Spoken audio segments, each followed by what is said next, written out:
안녕하십니까. 미래에셋증권에서 디지털을 하고 있는 안인성입니다. 저는 오늘 생성형 AI가 만드는 금융투자의 새로운 경험에 대해서 여러분들께 저의 경험 그리고 제 회사에서 보는 AI를 활용할 수 있는 관점에 대해서 간략하게 설명드리고자 합니다. 준비를 3가지 섹션으로 했습니다.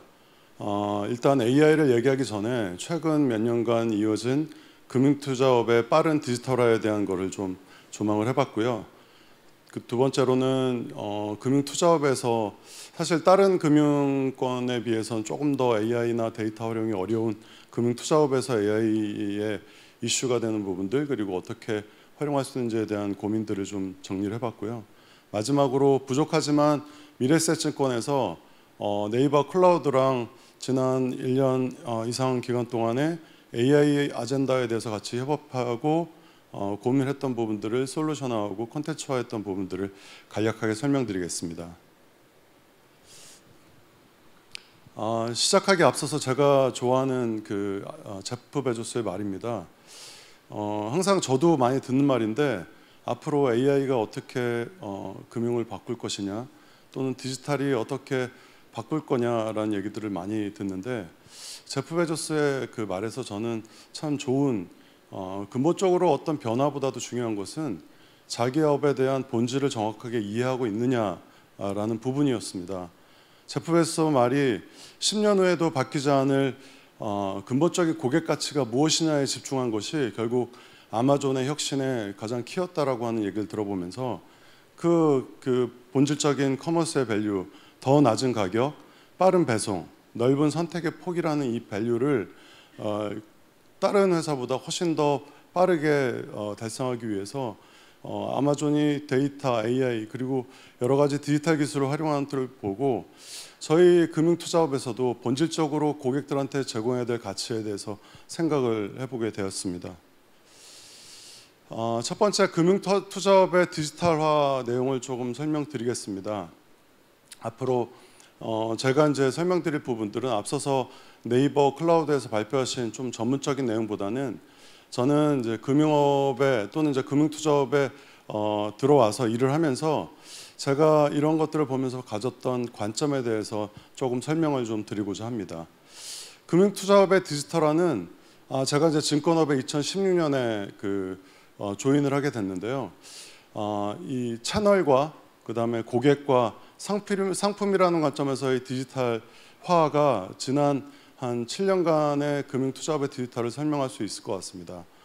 처음에 2016년이었죠. 그 비대면 계좌 개설 허용으로 인해서 그동안은 은행이나 증권의 지점에서 그 계좌 개설을 할 수밖에 없었던 그런 것들이 모바일로 가능하게 하면서 지금은 90%, 또 올해는 미성년 계좌까지도 모바일로 계좌를 틀 수 있게 되면서 95% 이상의 채널에 큰 변화가 일어났습니다.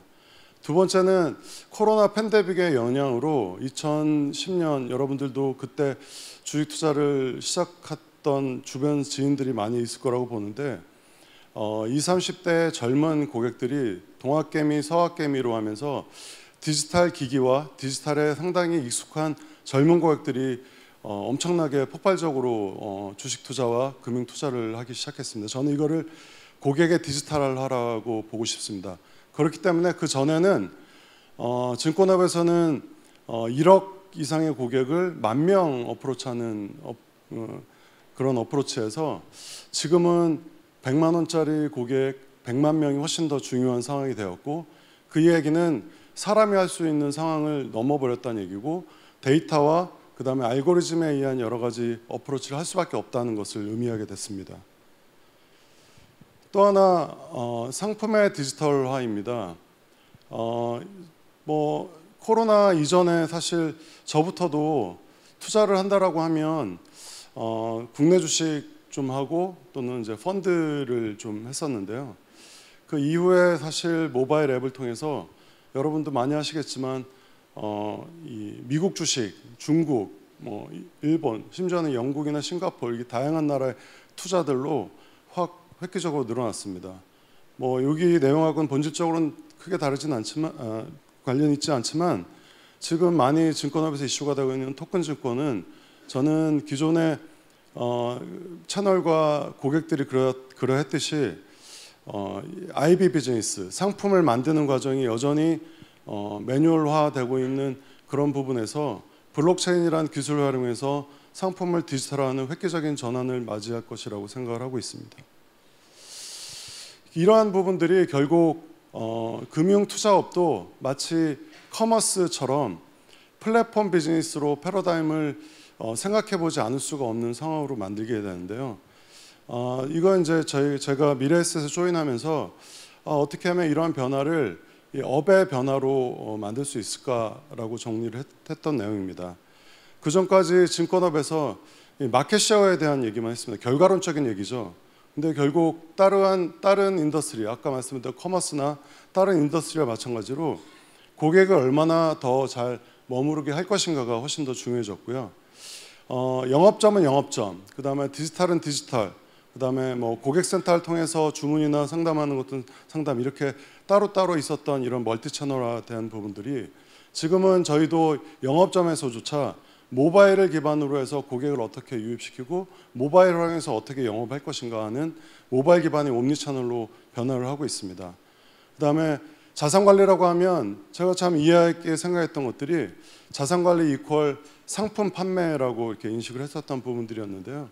지금은 정말 고객이 원하는 부분이 무엇인지, 고객의 임플리시트하고 익스플리시트한 의도를 좀 파악해서 데이터 기반으로 고객에게 필요한 포트폴리오나 콘텐츠를 제공하는 방식으로 크게 바뀌어야만 하고 있습니다.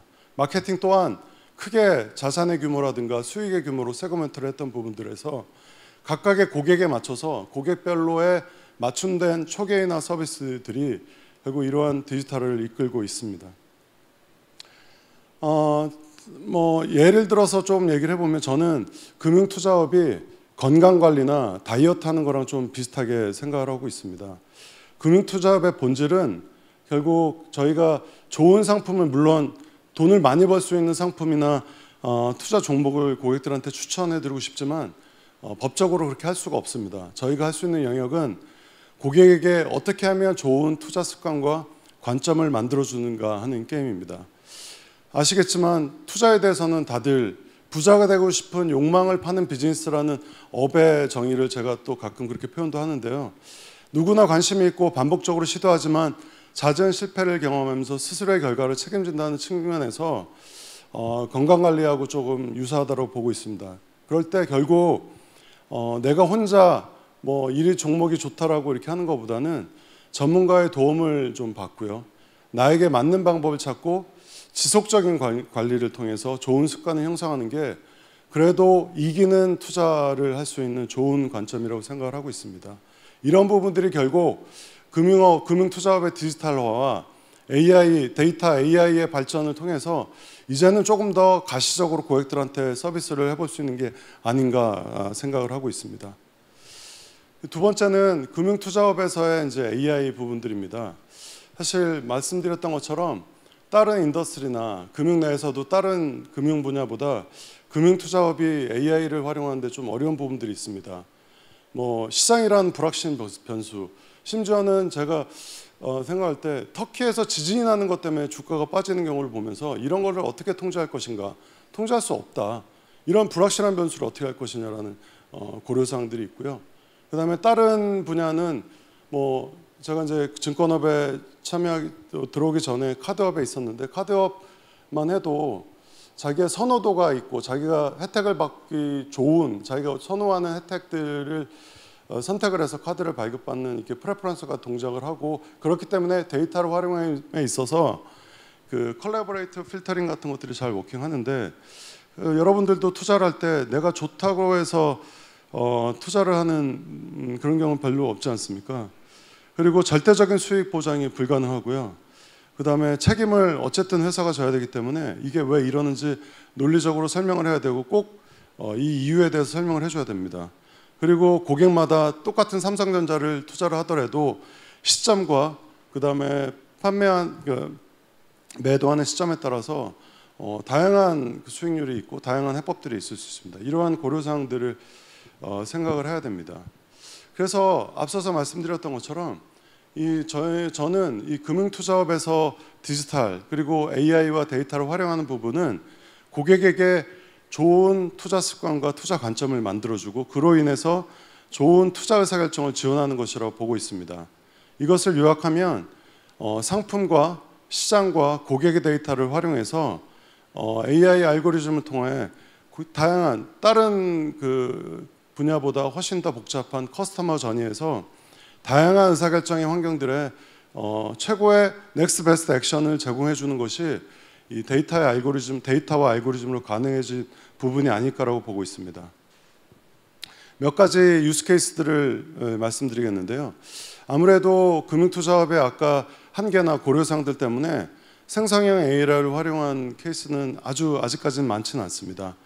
이 캐나다에 있는 RBC의 경우에는 노움이라는 그 앱을 통해서 고객의 다양한 데이터들을 갖고 고객의 상황에 맞는 금융을 매니징해주는 그런 서비스를 제공했습니다. 예를 들면 이 놀고 있는 돈, 아이들머니라고 하죠. 이게 사실 고객 입장에서는 나는 놀아도 내 돈은 계속 일을 해서 돈을 벌게 하고 싶은데 가만히 이렇게 놀고 있는 돈을 기가 막히게 조금 더 좋은 금리에 있는 상품으로 이렇게 가입도 시켜주고 그런다고 합니다. 두 번째는 모건 스탠리 케이스인데요. 결국 이제 베스트 파이낸셜 어드바이스, 그러니까 가장 좋은 투자 조언을 하는 경우에는 이 기존까지는 어떤 거였냐면 고객과 RM 관계를 잘 형성을 해서 고객이 필요한 것, 그다음에 고객이 좀 좋아하는 선호해야 대한 부분들을 잘 알고 그것들에 대해 적절하게 조언을 해주는 것이 중요했는데 이제 앞으로는 좀 여러 가지 데이터들을 이용해서 어드바이스를 하는 것. 근데 그것이 다만 그러니까 파이낸셜한 데이터뿐만 아니라 어떤 라이프 스타일에 대한 전반적인 데이터까지 해주고 그다음에 이것들이 아까 말씀드렸던 그 어렵고 복잡한 고객의 금융투자 여정에서 넥스트 베스트 액션이 되게끔 해주는 것, 그렇게 해서 고객의 올바른 선택을 하게 하는 것이 그들이 갖고 있는 AI 활용법이라고 발표를 하였습니다. 실제 생성형 AI를 갖고 올해 이제 발표한 케이스도 있었는데요. 이거는 아무래도 신뢰라든가 그다음에 할루시네이션 등의 이슈 때문에 생긴 것 같습니다. 근데 모건 스탠리의 경우에 그 내부 그 파이낸셜 어드바이저 PB들에게 챗봇 서비스를 제공을 해서 이 PB들이 이 시간을 조금 아끼고 고객을 상담할 수 있도록 해주는, 그러니까 결국 고객한테 직접 가는 게 아니라 PB를 조금 더 스마트하게 해주는 방식으로 생성형 AI를 활용하는 케이스도 있었습니다. 이건 이제 JP 모건에서 아주 최근 케이스인데요. 최근에 보시면 연준의 회의 결과에 따라서 금리가 요동치기도 하고 시장이 요동치기도 하는 것들을 여러분들 잘 목격할 수 있을 것 같은데요. JP 모건에서 만든 이 부분은 이 기존의 연준에서 회의록을 생성형 AI에게 학습을 시켜서 결국 이 회의록 내용이 앞으로의 금리 방향에서 어떻게 영향을 미칠까 하는 부분들을 갖고 이 금리의 방향성 갖고 뭐 채권이라든가 주식에 투자할 수 있도록 하는 부분들인데 그 이 싱크로율이 아주 높다는 것을 이 아래 그래프에서 볼 수 있었습니다. 이제 마지막으로 저희 미래에셋증권에서 AI를 어떻게 활용하는지 설명을 드리겠습니다. 사실 생성형 AI 이전에 있어서 뭐 많은 여기에 계신 금융 분야 종사자분들께서도 마찬가지겠지만 데이터나 알고리즘을 갖고 여러 가지 시도들 그리고 고민을 많이 하실 거라고 생각을 하고 있습니다. 저희 역시 생성형 AI 이전에 머신러닝이라든가 뭐 룰 베이스의 여러 가지 도구들을 통해서 다양한 AI 지향형 서비스를 좀 제공했는데요. 저희가 이제 이 매핑한 부분들입니다. 크게는 서비스 단계와 AI 수준으로 나눠서 우리가 할 수 있는 부분이 뭐고 이것들이 아까 말씀드렸던 고객의 복잡하고 어려운 투자 여정에서 어떠한 투자 습관과 관점을 만들게 할 것인가로 매핑을 한 것입니다. 서비스 단계로는 정보 수집, 상품 제안, 포트폴리오 관리, 그 다음에 고객 투자 관리라는 4가지 축으로 나눴고요. 그 다음에 우리가 활용할 수 있는 AI 수준은 룰 베이스, 머신러닝이나 예측, 추천, 그 다음에 고도화된 AI, 생성 AI 포함입니다. 이런 부분으로 매핑을 해서 우리가 이미 기 제공하고 있는 것, 그리고 그 기 제공하는 실에도 더 업그레이드 할 수 있는 부분이 무엇이고, 그 다음에 이 생성형 AI가 갖고 있는 특성들을 이용해서 고객들한테 더 좋은 서비스를 할 수 있는 것이 무엇인지를 내부적으로 고민을 했습니다. 저희가 AI를 통해서 할 수 있는 목표는 결국 WM 지점에 있는 영업 직원들한테 영업 지원을 하고, 고객들한테는 직접적으로 투자 결정을 지원을 해서 미래에셋이 갖고 있는 미션인 고객의 성공적인 자산 관리와 평안한 노후를 달성하게 한다라는 부분들입니다. 이 유스 케이스들을 몇 가지 설명을 드릴 건데요. 사실 이제 제가 다른 그 금융권 AI 적용 사례나 이런 토의 사례들을 많이 가보면 다들 어려움을 토로합니다. 망분리에 대한 이슈, 그 다음에 개인 데이터를 클라우드에 올리지 못하는 것에 대한 이슈, 그 다음에 내부적인 컴플라이언스 이슈 등등등입니다. 그래서 어떻게 어디서부터 시작을 해야 될지 모르겠다. 근데 저는 이렇게 생각합니다. 계속 관점을 말씀드렸는데 앞서서 말씀하셨던 다른 분들 얘기에서 저도 있었지만 이 생성형 AI가 갖고 있는 장점은 그럴싸하게 말을 만들거나 되게 방대한 양을 학습을 해서 요약을 하거나 번역을 하거나 이런 부분들에 정말 탁월한 실력을 보여주고 있고, 시간, 우리 직원들 입장에서 엄청난 시간을 줄여주는 것들을 볼 수 있었습니다.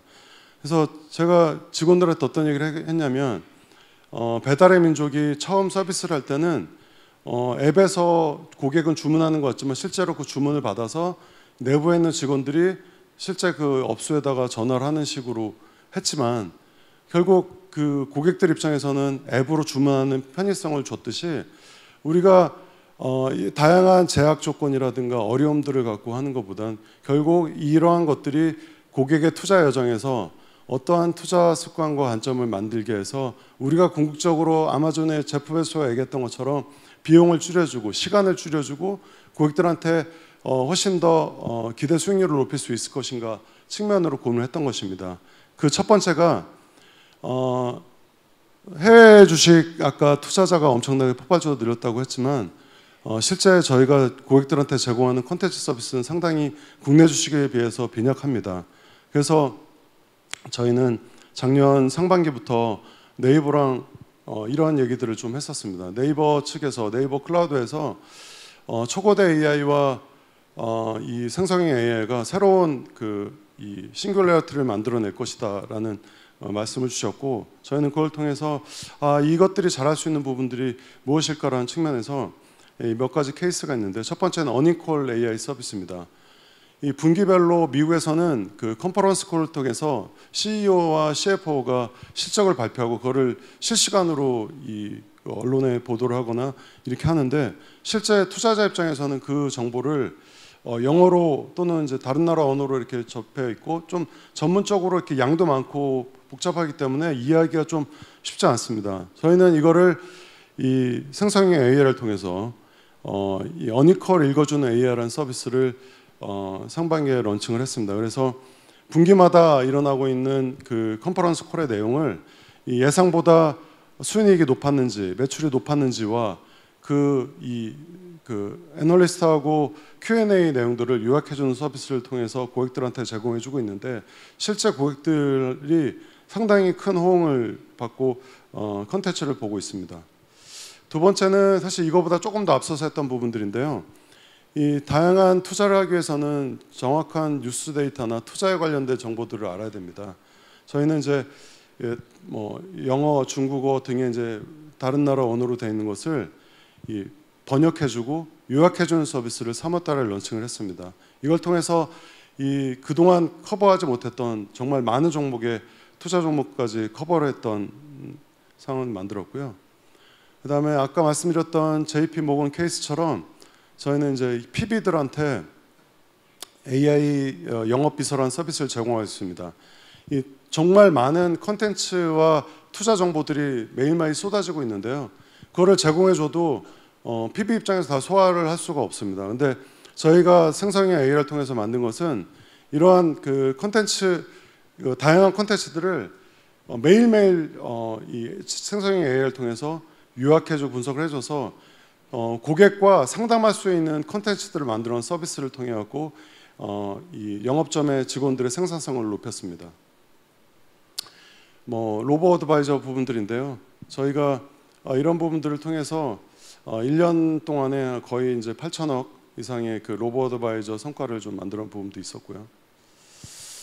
이제 마지막입니다. 제가 이제 말씀드리고 싶었던 이제 이 생성형 AI 시대에 우리의 본질, 업의 본질을 어떻게 볼 것이냐의 측면에서 저는 아인슈타인의 말로 마무리하고 싶습니다. 지식보다 상상력이 중요하다고 합니다. 이러한 기술들을 우리의 고객의 밸류에 맞게끔 어떠한 상상력을 하는 것이 앞으로 여러분들이 운영하시는 회사의 경쟁력이 될 거라고 믿고 있습니다. 감사합니다.